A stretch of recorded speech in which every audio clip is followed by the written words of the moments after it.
Hello everyone, this is JD from Benchmark, and today I'm going to show you how to fillet objects just like this in MicroSurvey CAD.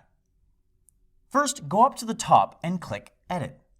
Move over to the right and click Fillet. If you look in the command window, you can see that the fillet radius equals 0. To change this, click Radius. I want a 2-foot radius, so I'm going to type 2 and hit Enter. All that's left is to select two intersecting lines, and MSCAD will automatically round off the corner. Let's do it for the rest of this line. Because I have a lot of fillets to make, I'm going to click Multiple.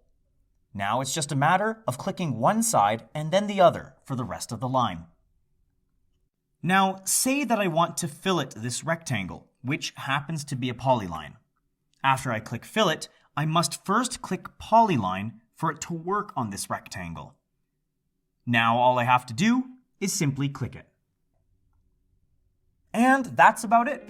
Thank you so much for watching. Please consider liking and subscribing. It really helps us out.